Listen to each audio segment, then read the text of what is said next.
The silence of space surrounded mining station Hanyang like a cold blanket. Kang Dae-ho pressed his face against the small window of his research lab and stared out at the endless field of floating rocks. Each asteroid tumbled slowly through the darkness, lit only by the distant glow of their sun. Dae-ho had been alone on this station for 6 months now. His job was simple but important. He studied the strange microbes and tiny life forms that somehow survived in the harsh vacuum of space. Most people thought nothing could live out here, but Dae-ho knew better. Life found a way to exist in the most impossible places. The young scientist wiped his tired eyes and looked at his watch. It was well past midnight according to Earth time, but time meant nothing out here. There was no day or night, just the endless dance of asteroids and the soft hum of the station's life support systems. He was about to return to his microscope when something caught his eye. A small object was drifting toward the station. At first, he thought it might be another piece of space debris, but this one moved differently. It seemed to be struggling against the zero gravity, like something alive trying to swim through the void. Dae-ho grabbed his binoculars and focused on the object. His breath caught in his throat. It was not debris at all. It was a creature, no bigger than a house cat, with what looked like fur that shimmered with strange colors. The poor thing was clearly in trouble, tumbling helplessly as it drifted closer to the station. Without thinking, Dae-ho rushed to the airlock controls. Every protocol he had learned screamed at him to stay away from unknown alien life forms. The company rules were clear.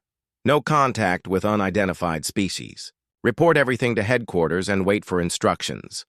But as he watched the small creature through the airlock window, those rules seemed meaningless. The alien was obviously hurt and dying. Its movements were getting weaker with each passing moment. In a few more minutes, it would drift past the station and disappear forever into the cold darkness. Dae-ho made his choice. He activated the emergency retrieval system, a mechanical arm designed to collect valuable samples from space. Very carefully, he guided the arm toward the floating creature. The alien seemed to sense help was coming and stopped struggling, allowing itself to be gently captured. The scientist brought the creature into the small decontamination chamber and watched through the thick glass as the chamber filled with breathable atmosphere. The alien was even more beautiful up close. Its fur shifted colors like oil on water, moving from deep purple to bright silver as it breathed.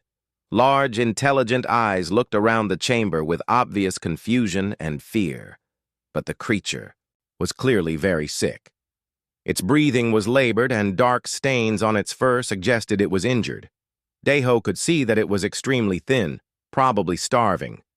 Whatever had happened to bring this alien to his station, it had been through something terrible.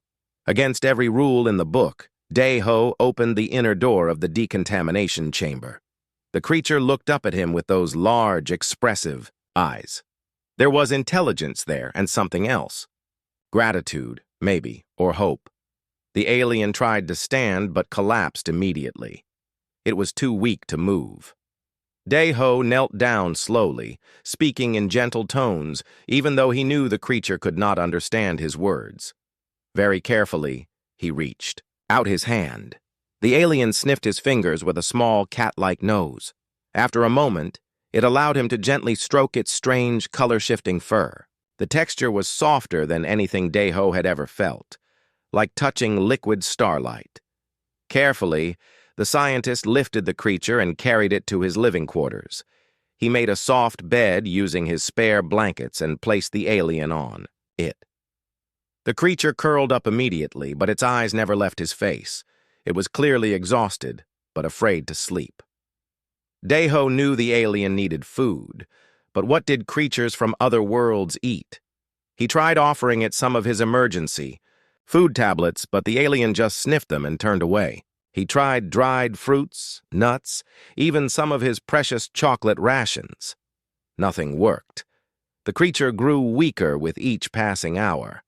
Desperate, Daeho remembered the container of kimchi stew his mother had sent with him from Earth. It was comfort food, meant to remind him of home during the long, lonely months in space. He heated up a small portion, filling his quarters with the rich smell of fermented vegetables and spices.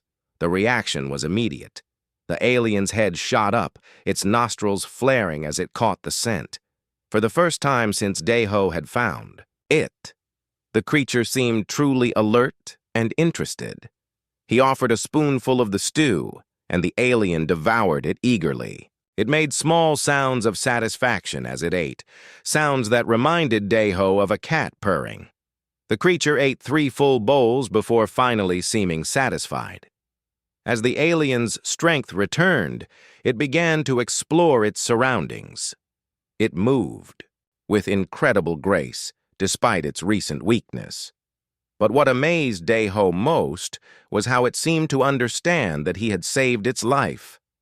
The creature stayed close to him, occasionally brushing against his leg like a grateful pet. When Daeho sat down at his desk to continue his research, the alien curled up on a nearby chair and watched him work. Its color-shifting fur had settled into gentle shades of blue and green, colors that somehow seemed peaceful and content. As the hours passed, Daeho found himself talking to his unexpected guest. He told it about his work, about Earth, about how lonely it got on the station. The alien listened intently, its large eyes following his every movement. Sometimes it would make soft, chirping sounds, as if trying to respond. Finally, exhaustion overtook them both. Daeho settled into his bed, and the alien curled up on the blankets beside him. As he drifted off to sleep, the scientist wondered what tomorrow would bring. He had broken every rule by bringing this creature aboard his station. But as he felt the gentle vibration of the alien's purring beside him, Daeho knew he had made the right choice. Some things were more important than rules. Sometimes kindness was the only protocol that truly mattered. The small alien, safe and fed for the first time in days, finally allowed itself to sleep. In its dreams, it saw images of home, of family, and of the strange but gentle creature who had saved its life. Tomorrow would bring new challenges, but tonight, both human and alien rested peacefully together among the stars. 3 days had passed since Daeho rescued the small alien creature from the void of space. The young scientist had decided to call his unexpected guest Beol, which meant star in Korean. It seemed fitting for something so beautiful that had come from the depths of space. Beol had recovered remarkably well. The creature's color-shifting fur now glowed with healthy shades of silver and gold, and its large eyes sparkled with intelligence and curiosity. What amazed Daeho most was how quickly Beol seemed to learn and adapt to life on the station. On the first morning, Daeho woke to find Beol sitting at his computer terminal, staring intently at the screen. The alien had somehow activated his research files and was looking at images of various microorganisms. When Daeho approached, Beol pointed at the screen and made soft, chirping sounds, as if asking questions about what it was seeing. Daeho began explaining his work, even though he knew Beol could not understand his words. But the alien listened carefully, its head tilted to one side like a curious student. When Daeho showed pictures of Earth, Beol became very excited, pointing at the blue oceans and green forests with obvious fascination. Then something remarkable happened. Beol jumped down from the chair and began drawing on the floor with its claw. The lines were shaky at first, but gradually formed recognizable shapes: a circle for a planet, wavy lines for water, stick figures that might have been trees or buildings. Daeho watched in amazement as Beol drew what was clearly its home world. The alien showed him mountains that seemed to float in the air, connected by bridges of light, strange cities that looked like they were grown rather than built, and everywhere creatures that looked similar to Beol, but much larger. The scientist quickly grabbed paper and pencils, offering them to his alien friend. Biol took to the tools immediately, creating more detailed drawings. It showed Deho, its family, adult creatures with the same color-shifting fur but standing upright like humans. They wore flowing robes and had gentle, wise faces. But then Biol's drawings became darker. It showed ships attacking its world, strange, angular vessels that seemed to absorb light rather than reflect it. The alien's fur shifted to deep reds and blacks as it drew these frightening images. When it finished, Biol looked up at Deho, with fear in its large eyes. Deho understood. Biol had been fleeing from some kind of attack when it crashed near his station. The poor creature was not just lost, but was probably the only survivor of whatever terrible thing had happened to its people. Gently, Deho picked up Biol and held it close. The alien's fur gradually shifted back to calmer colors as it felt, the human's comforting presence. For the first time since finding the creature, Deho truly understood how alone and frightened it must have been. That afternoon, while preparing lunch, Deho discovered something interesting about Biol's dietary needs. The alien showed great interest in his fermented foods, but ignored everything else. When he offered fresh vegetables, Biol sniffed them and pushed them away. But when he opened a jar of pickled radish, the creature became very excited. Deho began experimenting with different fermented foods from his emergency supplies. Biol loved kimchi, pickled vegetables, and even some aged cheese. It seemed that the alien's digestive system required the special bacteria found in fermented foods. This explained why Biol had been starving in space. Most species would never think to offer fermented food to an alien visitor. As Biol's health improved, it began displaying amazing abilities. One morning, Deho watched in shock as the alien walked straight through the wall of his quarters and emerged in the laboratory next door. Biol could somehow phase through solid matter at will. Even more surprising was the mental connection that seemed to be developing between them. Sometimes Deho would think about showing Biol something, and the alien would immediately look in that direction. When Biol was happy, Deho felt a warm sensation in his mind. When the alien was sad or frightened, Deho experienced those emotions too. The connection was strongest during meal times. As they shared their simple meals together, Deho began to understand fragments of Biol's thoughts, images of the aliens. Homeworld became clearer in his mind. He saw crystal cities that sang in the wind, vast libraries where knowledge was stored in living trees, peaceful people who lived in harmony with their environment for thousands of years. But he also saw the darkness that had destroyed this paradise.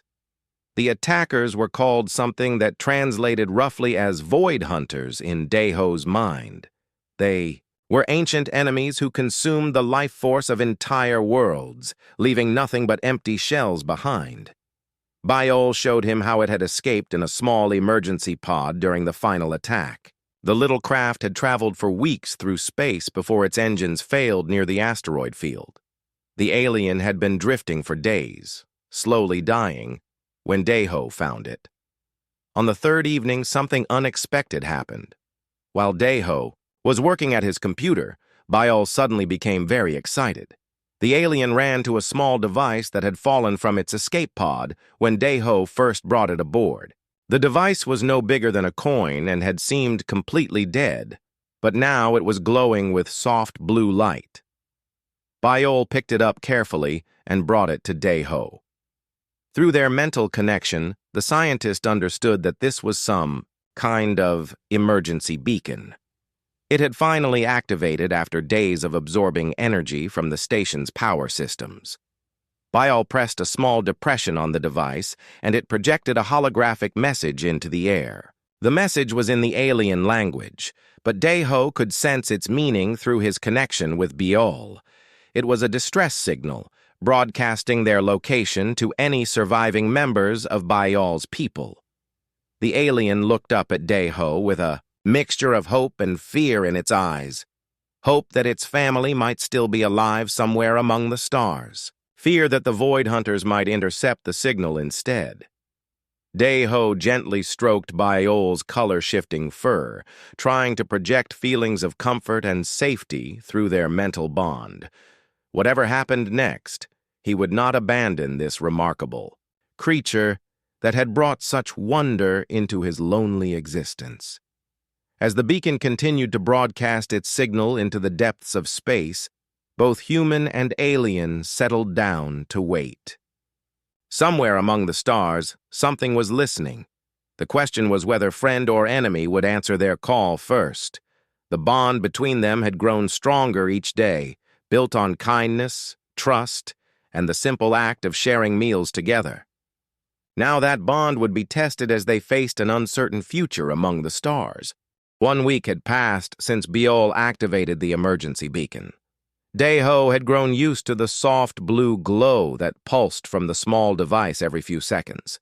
The alien seemed more relaxed now, spending its days learning about human technology and sharing memories of its homeworld through their growing mental connection. Daeho was preparing their morning meal when every alarm on the station began screaming at once. The sudden noise sent Biol scrambling under the desk, its fur shifting to frightened shades of dark purple and black. The scientist rushed to his control panel and felt his heart stop.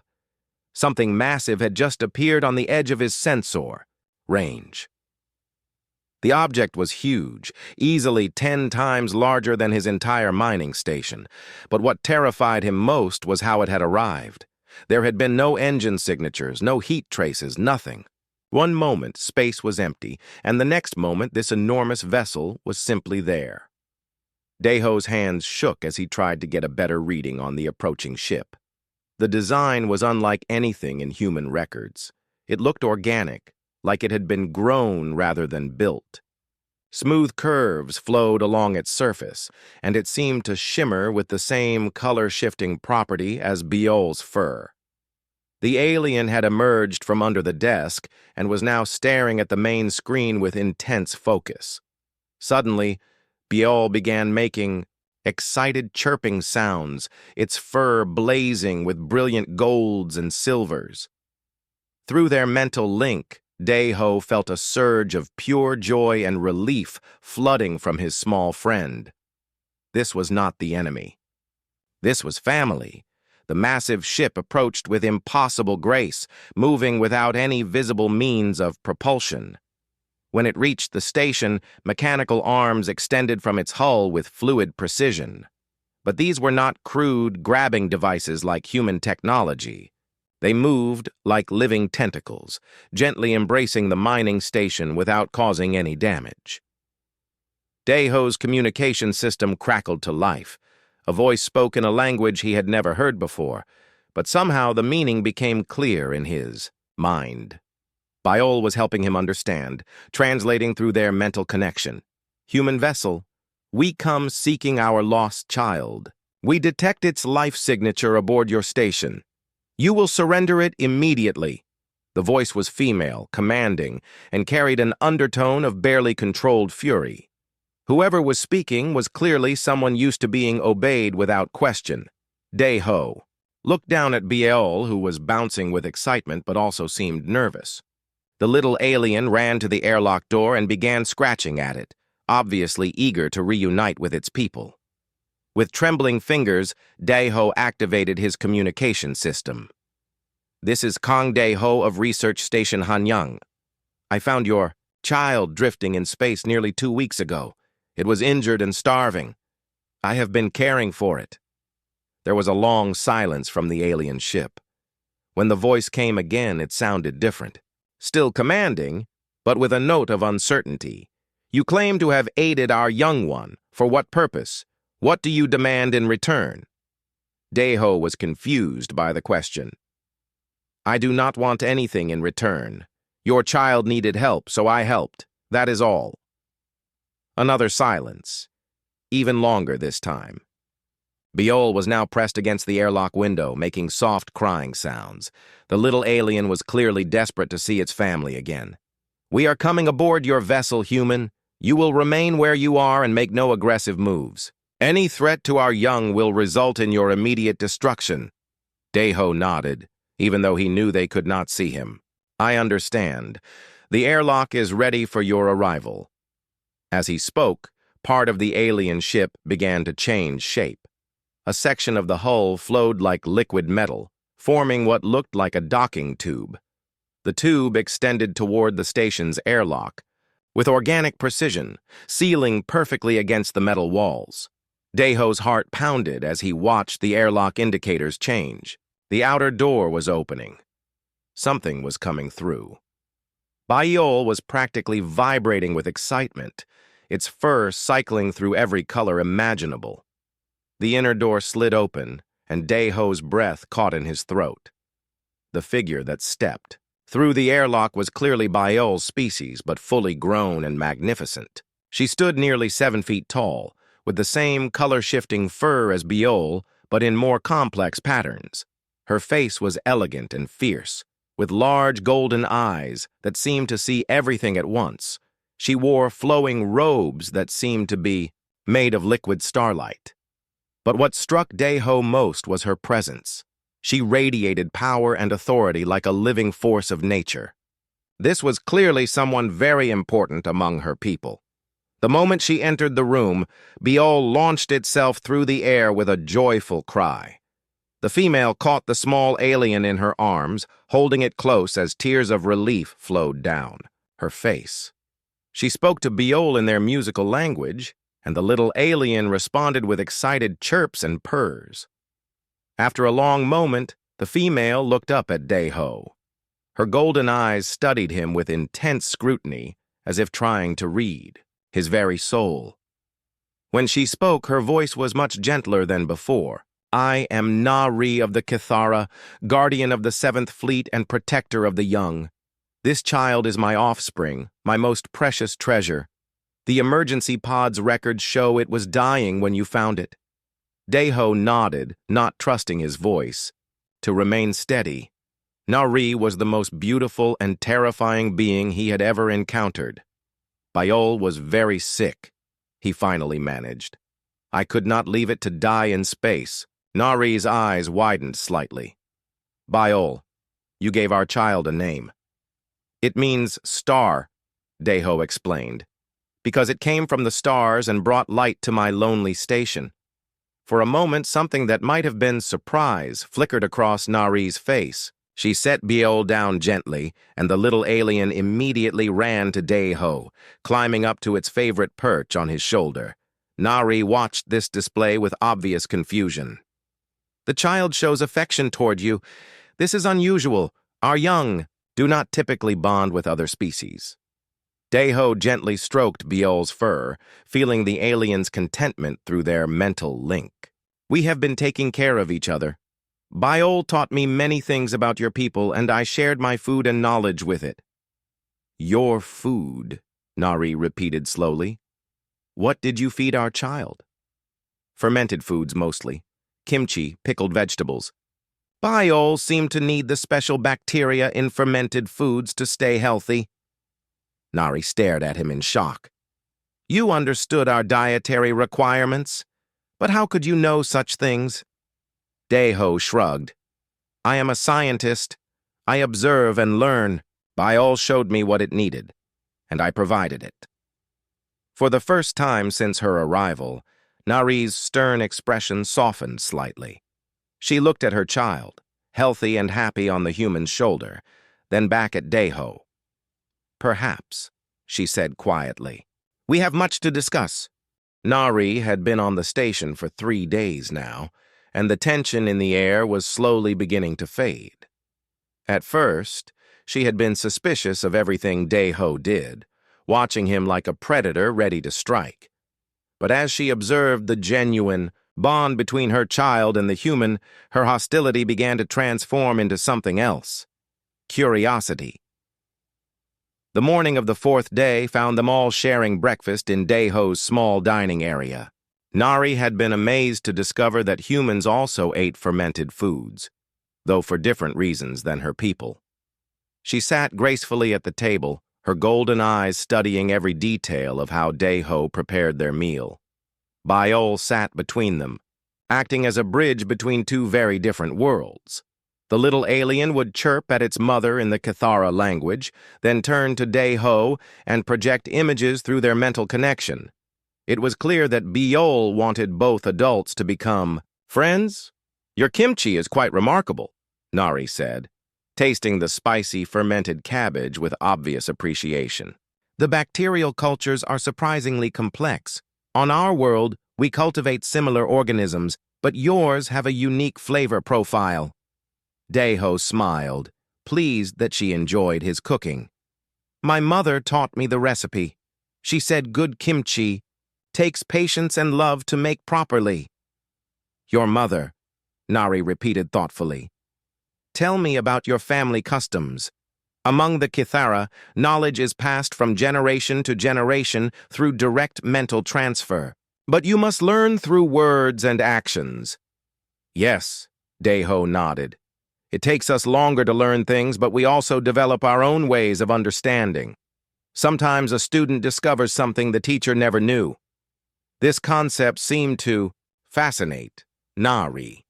Over the next hour, Day-Ho found himself explaining human culture, family structures, and the way knowledge was shared through books, schools, and personal experience. In return, Nari told him about Cathara society. Her people were ancient, she explained. They had been traveling among the stars for thousands of years, long before humans had even discovered fire. The Cathara lived in harmony with nature, growing their cities and ships rather than building them. They could manipulate matter at the molecular level, which explained how their ship had simply appeared without warning. "But for all our advanced technology," Nari admitted, "we have become perhaps too isolated. We observe other species, but rarely interact with them. Most are too primitive to understand us, or too aggressive to trust." "What about humans?" Day-Ho asked carefully. Nari's expression grew serious. "My people have been watching your species for several of your generations. We have seen your wars, your destruction of your own environment, your tendency toward violence. Most Cathara believe humans are too dangerous to contact." Day-Ho felt a chill run down his spine. "And what do you believe?" Before Nari could answer, Biol jumped onto the table and began projecting images into both their minds. The little alien showed them scenes from the past weeks. Day-Ho finding Biol in space, the human feeding and caring for the dying alien.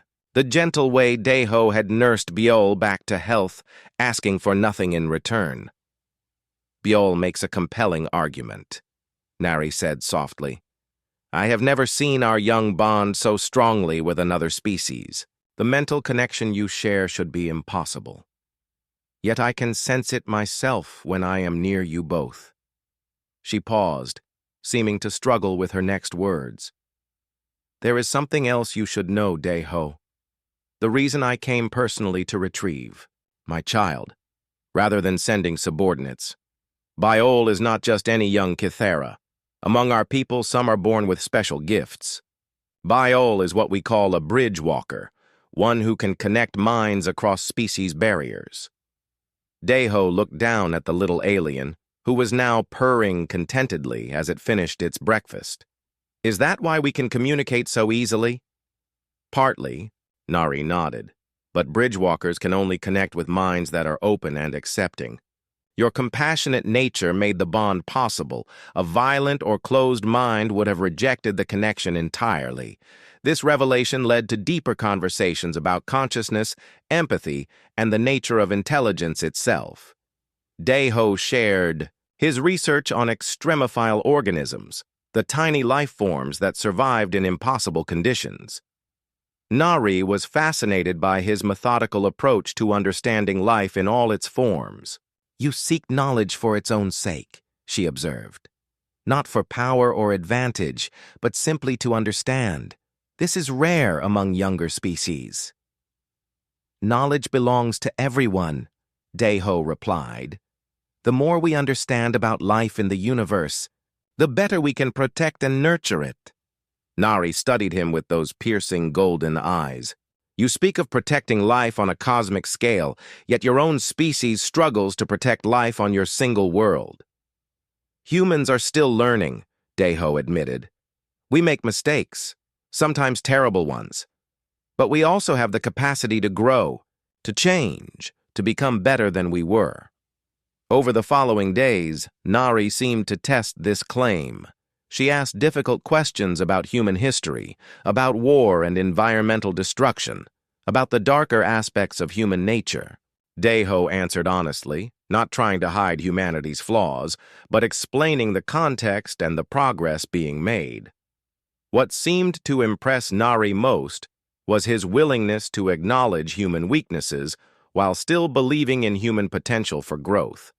Most species we encounter either deny their flaws or excuse them, she said one evening as they watched Biol play with some of Deho's scientific instruments.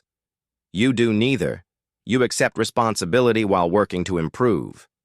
Is that so? Unusual, Deho asked.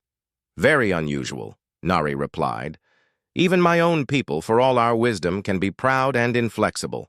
We have spent so long perfecting our society that we sometimes forget the value of continued growth. As the week progressed, something unexpected began to happen. Nari started to relax her formal demeanor around Deho. She laughed at his jokes, shared stories of her own childhood, and even helped him with his research. Her presence brought a warmth to the station that Deho had not realized he was missing. Biol clearly approved of this development. The little alien seemed happiest when both adults were interacting peacefully, and it had taken to arranging small situations that forced them to work together. One evening, while they were analyzing samples under the microscope, Nari suddenly stopped working and looked at Deho directly. I must confess something, she said, her voice unusually quiet. When I first received Biol's emergency signal, I expected to find my child dead or imprisoned. I came prepared for battle, ready to destroy this entire station in revenge, Ho. Felt a chill at the casual way she mentioned destroying the station, but he kept his expression neutral. Instead, Nari continued, I found something I never expected to find among the stars. Kindness without expectation of reward, wisdom without arrogance, strength that protects rather than dominates. She paused, seeming to gather her courage for her next words. Among my people, there are those who believe your species has potential. They argue that humanity could become valuable allies in the challenges that face all life in this galaxy. After spending this time with you, I am beginning to think they may be correct. Challenges, Deho asked, sensing there was more to this statement. Nari's expression grew dark. There are ancient evils stirring in the depths of space, Deho. The same force that destroyed Biol's birth colony and forced us to flee. Your species may need to learn to defend itself much sooner than anyone expected. Before Deho could ask what she meant, alarms began blaring throughout the station. Something was approaching through space, something that made Nari's face go pale with fear. It seems, she whispered, that our time for gentle conversation has come to an end. The alarms fell silent as quickly as they had begun. Nari rushed to the sensor controls with fluid grace, her fingers dancing over the alien interface that had somehow integrated with Deho's human technology. Her face was tight with concentration and fear. False alarm, she said after a tense moment. It was only a Confederation patrol ship conducting long-range scans, but their presence here means time is running short. Deho felt Biol press against his leg, the little alien's fur shifting to worried shades of gray and blue. Through their mental connection, he sensed confusion and fear from his small friend. Nari, he said carefully, I think you need to tell me what is really happening out there. The tall Kithara woman turned away from the controls and studied his face for a long moment. When she spoke, her voice carried the weight of difficult decisions. You deserve the truth, Deho, especially after what you have done for my child. But the truth is dangerous, and once you know it, you cannot unknow it. I understand, Deho replied, though his heart was racing. Tell me. Nari gestured for him to sit down, then settled gracefully across from him. Biol immediately climbed onto the table between them, as if sensing this would be an important conversation. Your species is not alone in this galaxy, Nari began. There are hundreds of intelligent races scattered among the stars, and most of them are part of something called the Galactic Confederation. We have been watching Earth for over 200 of your years, debating whether humanity is ready to join our community. Daeho's mind reeled. Hundreds of alien species, a galactic government, and they had been watching Earth for centuries. Why have you not made contact? He asked. Nari's expression grew sad. Because most Confederation species believe humans are too dangerous. Your tendency toward violence, your tribal thinking, your destruction of your own environment. Many see you as a threat that should be contained or eliminated. But not all, Daeho said, picking up on the careful way she had phrased her answer. No, not all. Some of us see potential in humanity. Your creativity, your adaptability, your capacity for both great evil and great good. We argue that given time and guidance, humans could become valuable members of the galactic community. Biol chirped softly and projected an image into their minds. It showed a vast assembly of different alien species, all gathered in what looked like an enormous crystal chamber. The little alien was somehow conveying the sense of great debate and disagreement. The Confederation Council has been arguing about humanity for decades, Nari explained, but recent events have forced us to make a decision much sooner than anyone wanted. What recent events? Daeho asked, though he suspected he already knew part of the answer. Nari's fur shifted to darker colors, and her golden eyes grew distant with memory. The ancient enemy has returned. We call them the Void Hunters, though that is not their true name. They are older than any current civilization, creatures that feed on the life force of entire worlds. She stood and began pacing, her agitation clear. For thousands of years, they slumbered in the dark spaces between galaxies. But something has awakened them, and they are moving toward our region of space. The colony where Biol was born was one of their first targets. Daeho felt sick as he remembered the dark, angular ships from Biol's drawings. They destroyed an entire world. They consumed it, Nari corrected grimly. Every living thing, from the smallest microbe to the largest creature. They drain worlds completely, leaving behind nothing but empty husks of dead rock.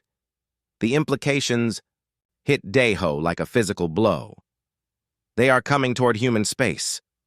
Among other regions, yes.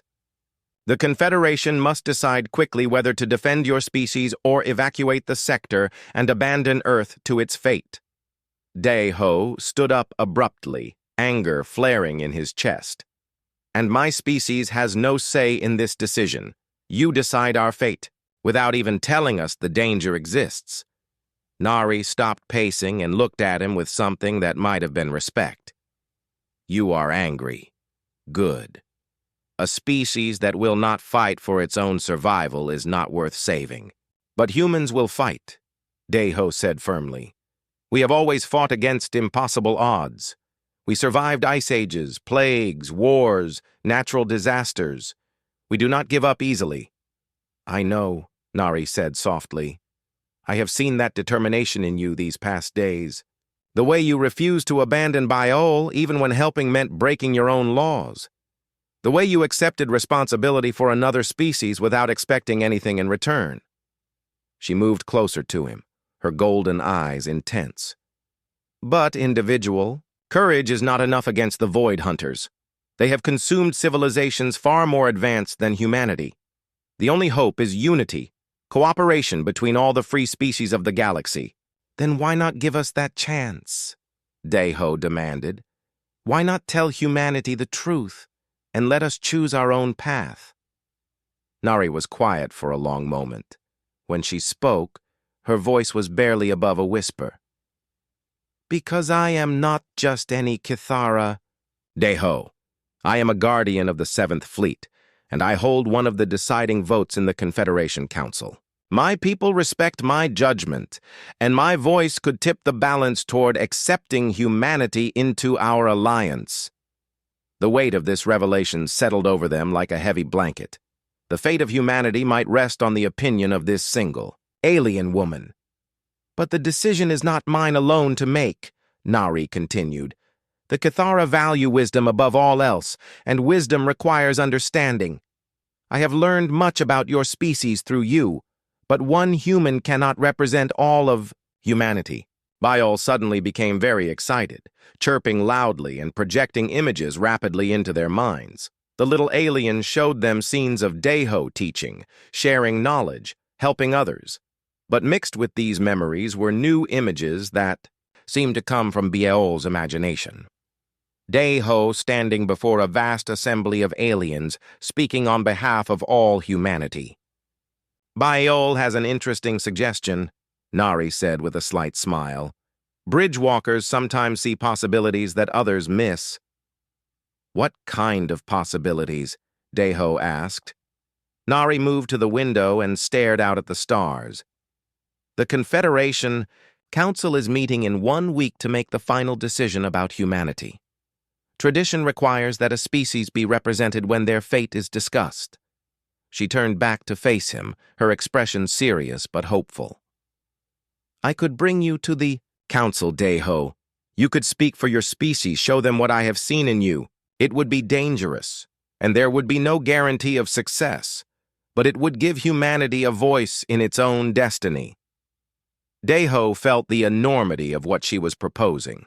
To leave Earth's solar system, to travel to an alien council, to speak for all of humanity before species that had been traveling the stars for millennia. "Would I be the first human to make such a journey?" he asked.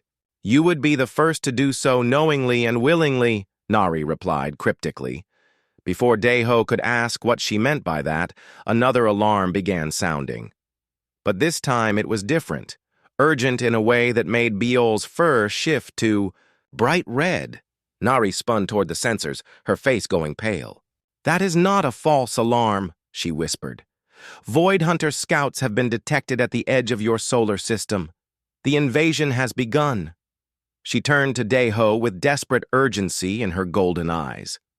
"The choice has been taken from us, Deho. Humanity must be warned, and the Confederation must act now. Will you come with me to the Council and fight for your species?" As klaxons wailed throughout the station and the first enemy ships moved toward Earth, Deho looked down at Biol, who gazed back at him with complete trust and faith. The time for quiet observation was over. Humanity's first contact with alien. Life would happen not in peace, but in the crucible of war. The next few hours moved like a blur of impossible decisions and terrifying revelations. Nari's ship had transformed its docking area into a command center, with holographic displays showing the movement of dark shapes at the edge of the solar system. The Void Hunter scouts were small, but even these advanced forces radiated a wrongness that made Deho's skin crawl. "How long do we have?" he asked, watching the alien fleet creep closer to Earth. "Days, perhaps a week," Nari replied, grimly. "The scouts will observe and report back to their main fleet. When the true invasion begins, your world will have hours at most." Deho felt the weight of his entire species resting on his shoulders. Through their mental connection, he could sense Biol's fear and confusion. The little alien did not fully understand the danger, but it knew that both its human friend and its mother were deeply troubled. "The Confederation Council is meeting in emergency session," Nari continued, her fingers dancing over alien controls. "Representatives from every member species are gathering at the neutral station of Deep Harbor. They will debate humanity's fate while the enemy approaches your world." "That seems like a waste of precious time," Deho said with frustration. Nari's golden eyes met his. "Politics and protocol exist even in times of crisis, Deho. The Confederation has survived for millennia by making careful decisions, not hasty ones. But you are right that time is short." She gestured to the holographic display, which now showed a new image. A massive space station hung in the void, larger than any human city. Ships from dozens of different species were docked around its hull, each vessel representing a different member of the galactic community. "I can take you there," Nari said quietly. "My ship can reach Deep Harbor in 18 hours using our jump. Drive technology. You could address the Council directly, speak for humanity as no human has ever done before." Deho stared at the image, trying to comprehend what she was asking. "Leave Earth while it is under threat. Abandon my own species to argue politics with aliens I have never met." "I know how it sounds," Nari said gently. "But this may be humanity's only chance to gain powerful allies. Without the Confederation's help, Earth cannot survive what is coming." Biol suddenly jumped onto the control panel and began projecting images into their minds. The little alien showed them scenes of the Void Hunters consuming other worlds. Entire civilizations reduced to lifeless rock in a matter of hours. Then it showed them different images. Confederation fleets working together, combining their technologies and strategies to drive back the ancient enemy. "Biol understands what we face," Nari said softly. "Unity is our only hope against the Void Hunters. They are too powerful for any single species to defeat alone." Deho closed his eyes and tried to think clearly. Everything he had learned about leadership, about responsibility, about making impossible choices when lives hung in the balance. When he opened his eyes again, his decision was clear. "I will come with you," he said, "but not to beg for help. I will go to show the Confederation what humanity is capable of. We may be young and primitive compared to other species, but we have something they need." "What is that?" Nari asked. "Hope," Deho replied. "The willingness to fight even when victory seems impossible. The refusal to surrender even when facing annihilation." Nari smiled, the first truly warm expression he had seen from her. "Now you sound like a human I would be proud to call an ally." The journey to Deep Harbor passed. In a strange mixture of wonder and terror, Deho experienced faster-than-light travel for the first time, watching stars streak past the viewing ports as reality bent around Nari's ship. But even as he marveled at alien technology, his thoughts remained with Earth and the approaching threat. Nari used the travel time to prepare him for what he would face at the Council. She showed him holographic images of the various Confederation species, explaining their cultures, their technologies, and their likely attitudes toward humanity. "The Zenthari are warriors who respect strength," she explained, showing him images of large reptilian beings. "The Etherians are philosophers who value wisdom above all else. The crystalline collective thinks in terms of mathematical precision and logic. Each species presented different challenges and opportunities. Some might be sympathetic to humanity's plight, while others would see humans as nothing more than primitive barbarians unworthy of salvation. Remember," Nari advised, "you are not there to convince them that humans are perfect. You are there to show them that humanity has something valuable to contribute to the fight against our common enemy." When they finally arrived at Deep Harbor, Deho was struck speechless by the sight. The station was a marvel of cooperative engineering, with sections built using the technologies of dozens of different species. Ships of every conceivable design floated around it like a three-dimensional city in space. Nari's ship docked smoothly, and they made their way through corridors filled with beings that seemed to have stepped out of humanity's wildest science. Fiction dreams. Some walked on two legs like humans, while others floated, crawled, or moved in ways that defied easy description. But despite their alien appearances, Deho could sense the same emotions he might find at any human gathering. Worry, determination, fear, hope. Whatever their physical forms, these were all people concerned about the future of their civilizations. The council chamber itself was breathtaking. a vast spherical room with no apparent up or down, where representatives floated in energy fields that allowed them to face each other from any angle. At the center of the chamber, a holographic display showed the current positions of Void Hunter forces throughout the galaxy. As Nari escorted him into the chamber, conversations stopped, and hundreds of alien eyes turned to study him. Deho felt like a specimen under a microscope, but he forced himself to stand straight and meet their gazes without flinching. Honored representatives, Nari's voice carried clearly through the chamber's translation systems. I present Kang, Deho of Earth, speaking for the human species. A tall, crystalline being that sparkled like living diamonds spoke first. This primitive has no authority to speak for his entire species. By what right does he address this council? Deho stepped forward before Nari could answer.